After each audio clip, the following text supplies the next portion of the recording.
you may be wondering whether the priest forgot to read the gospel passage, or the priest may be so enthusiastic about his own homily that he forgot to read the passage, right? Today we are going to have a passage from Mark's Gospel, chapter 5, which is quite long. It is known as miracle within a miracle, where Jesus is going to raise the daughter of Jairus who was dead, and in between another woman comes and delays their going to their house. So this is a passage. The passage is quite long. We all know the story, what it is. Generally, when the passage is too long, by the time we finish the passage, we forget what we read in the beginning. Also, when we know the stories very well, as soon as the priest begins the story, the passage, immediately we tell ourselves, oh, that story, I know this story. Then we put off our ears, hearing. We just take a tour. We go around when the passage is going on. And when the priest finishes the passage, the gospel of the Lord, then we come back to the church. And again, when he begins a homily, we listen to him for 2 minutes, or even that is too much, maybe 1 minute. Again, we go for a tour. And when the priest says, I believe in God, then we come to the church. He says, I also believe in God. So in the process, when the priest reads a long passage, very often we miss some subtle messages in the passage, some beautiful insights. So for a change, I thought of reading the passage, and in between, maybe after 2 or 3 verses, as it is needed, I'll give some explanation. And for this, I got the permission from the parish priest, so he knows what I'm doing now. Okay, now we go to the passage, Mark's Gospel, chapter 5, verses from 21 to 43.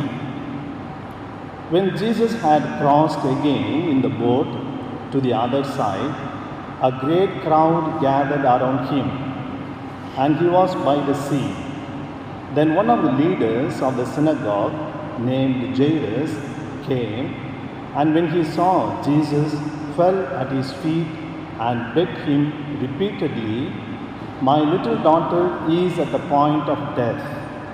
Come and lay your hands on her, so that she may be made well and live. So Jesus went with him. My dear friends, Jairus, the leader of synagogue, and quite respectable place in the society, he comes to Jesus and falls at the feet. That shows the depth of humility that he had. And the synagogue leaders, there must be Jewish person, and many Jewish authorities are against Jesus. And whereas a person who is a Jewish leader comes and acknowledges the divinity of Jesus and falls at his feet, revealing his humility and faith. Today, in the modern world, there's a big scarcity perhaps for both humility and faith. In the modern world, humility may be the last word that we hear from others or from the homily, because today modern world tells us wherever you are, you must be at the center of attraction, you must be above somebody, right? If you go to the wedding party, you must be the bride or groom, so that everybody comes and wishes you. If you go to the funeral party, you must be in the coffin box, so that everybody will come and look at you, oh, you are here. So it doesn't matter where we are, we want to be in a very important place. And humility is a bygone virtue, but without humility, there cannot be any genuine spirituality. Humility is not reducing myself to nothingness, or to tell God, God, I'm a worm, please forgive me, accept me. No. Humility is the deeper realization that I need God, I need others, I need nature for the fullness of my life. That deep realization is humility. We find Jairus acknowledging the greatness, divinity of Jesus, falls at the feet. Going back to the passage, and a large crowd followed Jesus and pressed in on him. Now there was a woman who had been suffering from hemorrhages for 12 years. She had endured much under many physicians and had spent all that she had and was no better, but rather grew worse. She had heard about Jesus and came up behind him in the crowd and touched his cloak. For she said to herself, "If I but touch his clothes, I will be made well." My dear friends, again a woman with great faith. Usually we say the father of faith is, who is the father of faith? Abraham. Mother of faith? Mother Mary. Maybe we can call this woman sister of faith. Such a deep faith, she doesn't want Jesus to talk to her. She doesn't want Jesus to touch her. She doesn't want to touch even Jesus. She says, "It is enough for me to touch the fringe of the cloak, right? The edge of the clothes, and that will make me well." See the depth of her faith. And she comes, and when she touches, immediately her hemorrhage stopped, and she felt in her body that she was healed of a disease. Immediately aware that power had gone forth from him, Jesus turned about in the crowd and said, "Who touched my clothes?" Here beautiful insight. When there is a miracle, perhaps even without the awareness of Jesus, we can appropriate that miracle. See the power of faith. In fact, for any miracle for that matter, we need to have faith. If there is no faith, there cannot be a miracle. And if there is no faith, we will not even recognize an event as a miracle. We will call it maybe a black magic or a coincidence or some surprising event. We will not even call it a miracle if there is no faith.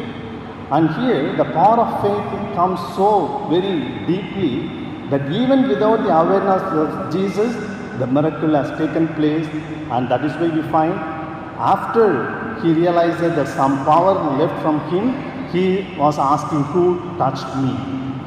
And his disciples said to him, "You see the crowd pressing in on you. How can you say, 'Who touched me?'"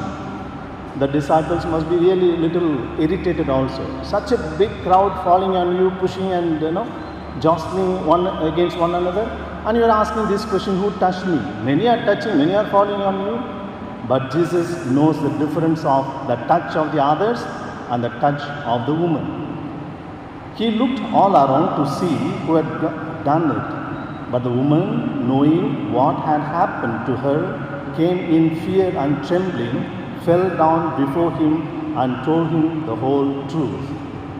He said to her, "Daughter, your faith has made you well. Go in peace and be healed of your disease."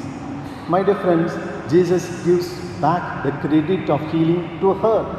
He didn't say, yes, I healed you, I made you all right, go in peace, go and tell everybody. No. Your faith made you well, go in peace and get healed. So the credit is given back to her. And many people touched, but only she got the healing because this touch was a touch with a difference.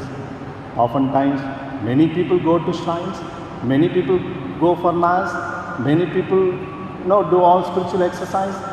Perhaps not all the people get the same effect. Why? Because our spiritual exercise need to be an exercise with the difference. Back to the passage. While he was still speaking, some people came from the leader's house to say, "Your daughter is dead, why trouble the teacher anymore?" But overhearing what they said, Jesus said to the leader of the synagogue, "Do not fear, only believe." Here I see Jesus must be a great psychologist, a person who can understand the depth of the heart, depth of the feelings of a person. You know why? The people coming from Jairus' house, they are informing Jairus, "Your daughter is dead, don't trouble the teacher." Jesus overhears that and turns to Jairus, "Don't be afraid, only believe. You know, humanly speaking, it is easy for us to believe in the power of God when there is some hope of getting what we ask for. But it becomes utterly difficult to trust in God when, humanly speaking, there seems to be no hope. You know, and now Jesus knows the turmoil of Jairus in his heart. When the daughter is ill, he had hopes that Jesus would come and heal her. But now she is dead. How can we expect a dead person to come back to life? I don't know even whether Jesus could do that. So all these questions would be going on in his mind. That is why Jesus turns to him and says, do not fear, only believe. Again, there is another big lesson. Where there is faith, there cannot be fear. Where there is fear, there cannot be faith. That was precisely the reading of the last Sunday. You remember last Sunday's reading? Yes? Last Monday, Jesus and his disciples traveling in the boat. There was a big storm and the disciples crying to him, are you not worried that we are dying? Jesus got up and stopped the storm and asked them, why are you afraid? Don't you have faith? Why are you afraid? Don't you have faith? Which means fear and faith will not go together. Here also the same thing. Do not fear, only believe. He allowed no one to follow him except Peter, James, and John, the brother of James.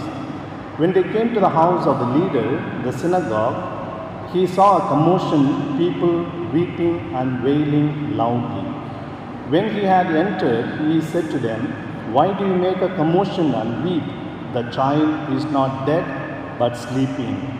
And they laughed at him. They must be really wondering, this man, what is he saying? This girl is dead for maybe several hours. We know she is dead. Perhaps the local physician must have come and confirmed that she is dead. And he is saying she is sleeping. And he didn't even touch or see the body completely, the girl. As soon as he comes, he says, he is sleeping. What is this? They were laughing. If you and I were there, we also would be laughing. But you know, one who laughs the best. Now they are laughing. After some time, what will happen? Jesus will be laughing for their ignorance. You know, that's what you are going to read. They laughed at him. Very often God's ways are not understandable to us. We are laughing, we are questioning, we are struggling, but the wisdom of God will prevail at the end. That's why someone said, to make God laugh, tell him about your plans. To make God laugh, tell him about your plans. I have this plan, that plan, and God will be smiling at us. Okay, let's see, you plan, let's see. So here the people laugh at Jesus, but what happens?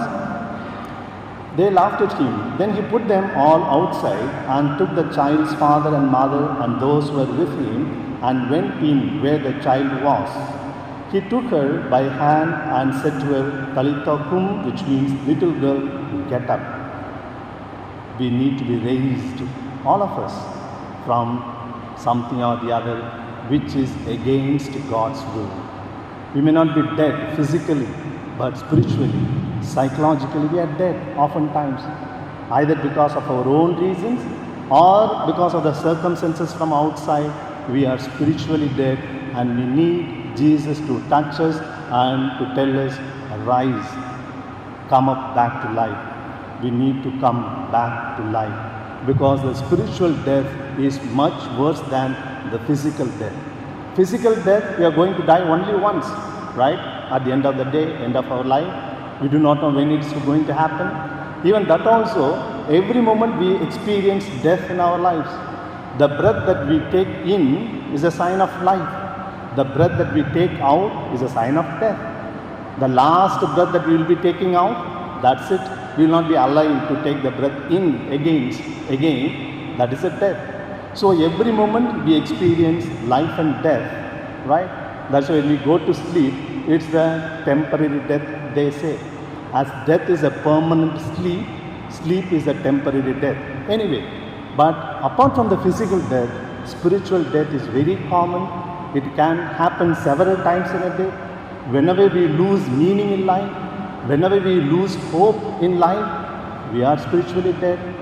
And one way to be spiritually alive, one way to find meaning in our life, one way to keep hope in our life is to give meaning to the lives of the others, to give a sense of hope to the others. When we give meaning to the lives of the others, when we give a sense of hope to the others, our life becomes automatically meaningful and hopeful. So Jesus says, "Little girl, get up." And immediately the girl got up and began to walk about. She was 12 years of age. Maybe this 12 number is mentioned here to show the contrast of that woman who was suffering for 12 years, and she is 12 years of old. She was also in bondage for 12 years. Now this 12-year-old girl was in the bondage of death, and she has come back to life. At this, everyone was overcome with amazement. Now Jesus must be laughing. "You guys, you laughed at me. Now what will you tell me?" Of course, he did not tell all that, but Jesus will be laughing within himself. That is the way God works in our lives. Very often we are not able to understand God's ways and words. Jesus strictly ordered them that no one should know this and told them to give her something to eat. You know, if they go and tell everybody that Jesus brought the dead girl back to life, the danger is that everyone would begin to look at Jesus as a magician, as a wonder worker. Now he is fit for all these magnificent things. They will fail to come to him, to listen to him, to get the message of life. So Jesus doesn't want them to go and tell everyone. We find in many places in the gospel, he says the beneficiaries don't tell others, right? Otherwise, Jesus thought people would get a wrong understanding of spirituality. They would begin to look at Jesus only as a magician, as a wonder worker, but spirituality is more than that. If there is a faith, there will be already always miracles.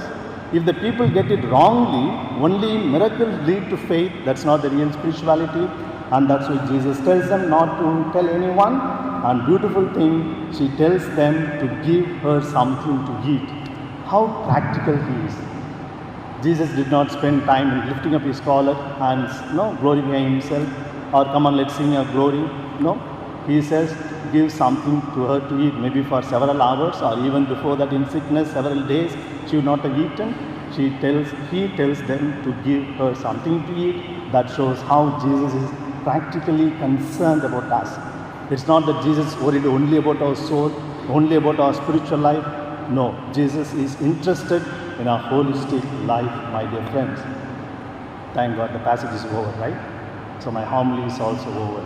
So when we read a passage closely, slowly, there are a lot of things to learn about.